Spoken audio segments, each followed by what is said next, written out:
তো আজ থেকে 3 বছর আগে যখন বড়ে মিয়াঁ ছোটে মিয়াঁ সিনেমাটা অ্যানাউন্স হয়েছিল, 20 সালে একটা হাইপ কিন্তু এই সিনেমাটা জেনারেট করেছিল, অর্গানিক হাইপ।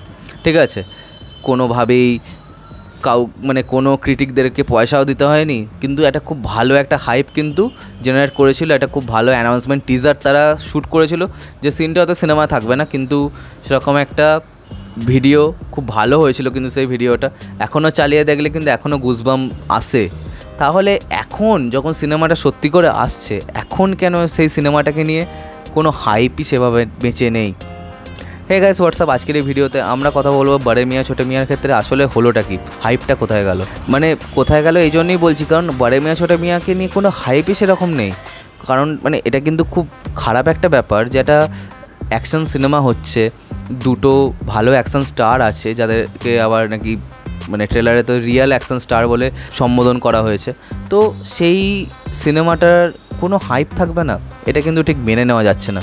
আসলে ব্যাপারটা কি হলো এখানে, প্রথম ইস্যুটা যেটা হয়ে গেছে, যে এখানে মেকার্সরা মানে যারা প্রোডাকশন হাউস, তারা কিন্তু খুবই আনপ্রফেশনাল কাজ করে থাকে। ঠিক আছে, তো তারা অক্ষয় কুমার এবং টাইগার শ্রফ দুজনকে নিয়ে বেশ কিছু কাজ করেছে, এবং তারপর তারা খুবই ওভার কনফিডেন্ট হয়ে গেছে যে তারা যেটা বানাবে, যেটা করবে সেটাই খুব ভালো হবে। কিন্তু প্রবলেমটা হয়েছে অন্য জায়গায়। তো বড় বড় নাম জড়িয়ে থাকা সত্ত্বেও এই সিনেমাটা হাইপ কেন নেই, এটা একটা খুবই সমস্যাজনক ব্যাপার।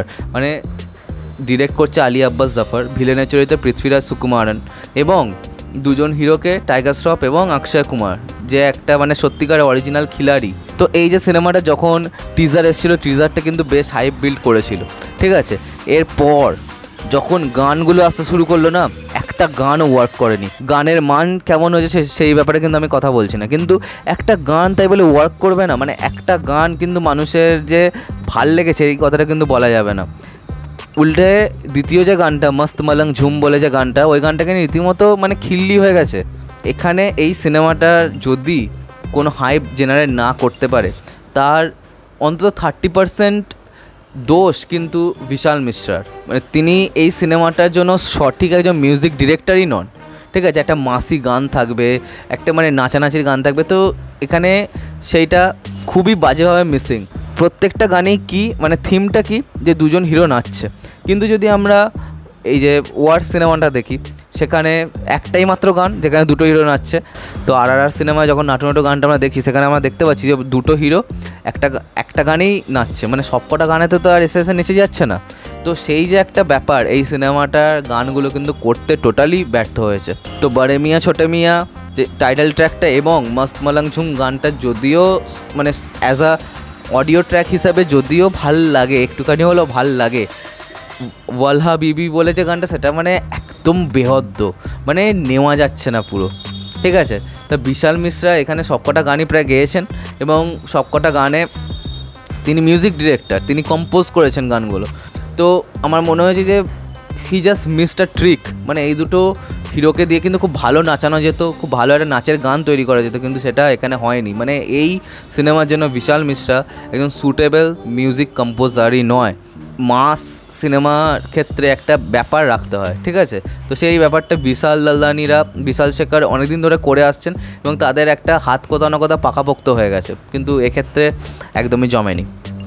এরপরে আসছি ট্রেলারের ব্যাপারটা। তো ট্রেলারটা এই সিনেমাটার ক্ষেত্রে একদমই ওয়ার্ক করেনি। তার ফার্স্ট অ্যান্ড ফরমোস্ট কারণ হচ্ছে যে প্রোডাকশন হাউস থেকে সামোসা ক্রিটিকদের পয়সা দিয়ে 2-3 দিন আগে থেকেই ট্রেলারটাকে নিয়ে হাইপ বিল্ড করা শুরু হয়ে গেছিলো, যে ট্রেলারটা নিয়ে খুব ভালো হয়েছে, আউটস্ট্যান্ডিং হয়েছে। কিন্তু যখন আসল ট্রেলারটা বেরোলো, ট্রেলারটা কিন্তু খুবই অ্যাভারেজ একটা ট্রেলার হয়েছে, কোনোভাবেই ট্রেলারটা কিন্তু আপ টু দ্য মার্ক হয়নি। তো সেক্ষেত্রে কোথাও গিয়ে একটা বড় ইস্যু সৃষ্টি হয়েছে, যে লোকে ভেবেছিল ট্রেলারটা বিশাল কিছু হবে, কিন্তু এখানে ট্রেলারটার মধ্যে সেরকম কিছুই ছিল না। এবং অক্ষয় কুমার যখন একজন এত বড় একজন স্টার, ঠিক আছে, একটা সুপারস্টার যখন, তখন তার ডায়ালগের মধ্যে বা তার ক্যারেক্টারের মধ্যে কেন মেটানেস নেই? যদি মেটানেস না থাকে তাহলে কিন্তু সিনেমা সেভাবে চলে না। কারণ আমরা পাঠানকে দেখেছি, আমরা জওয়ান দেখেছি, এই সিনেমাগুলো কিন্তু তাদের মেটানেসের জন্য কিন্তু খুব ইম্পর্ট্যান্ট। ইভেন বাংলায় যদি আমরা খাদানে জাস্ট অ্যানাউন্সমেন্টটাই দেখি, সেখানেও আমরা বুঝতে পারবো যে মেটানেসটা কী লেভেলে আছে। যে ফ্যামিলি নিয়ে ব্যস্ত আছি বলে কী ভেবেছিস, অ্যাকশনটা ভুলে গেছি, ওটাও আমারই কাজ। মানে ওই যে একটা ব্যাপার যে মানে হিরোর রিয়েল লাইফ ইনসিডেন্টগুলোকে যে তুলে নিয়ে কিছু থাকবে সেই ব্যাপারটাই এখানে মিসিং। তো সেক্ষেত্রে কোথাও না কোথাও আমার মনে হয় যে সিনেমাটা একটুখানি হলেও হাইপের ক্ষেত্রে পড়ে গেছে, এবং হাইপ না থাকলে কিন্তু সিনেমাটার ক্ষেত্রে খুবই কঠিন হবে এটা ভালো স্কোর করা। কারণ সিনেমাটা বাজেট বিশাল এবং সিনেমাটা ডিলে হতে থেকেছে, অর্থাৎ বাজেটের অঙ্ক কিন্তু অনেক বেশি হয়ে গেছে। এবার পূজা এন্টারটেনমেন্ট যেহেতু তারা তো রদ্দিমারা কাজ মানে চিপ কাজ করেই থাকে, গানপাতের সময় আমরা দেখেছি। তো প্রোডাকশন হাউসকে নিয়েও চিন্তা আছে, জাস্ট একজনকে নিয়ে আমার ভরসা সে হচ্ছে আলী আব্বাস জাফর।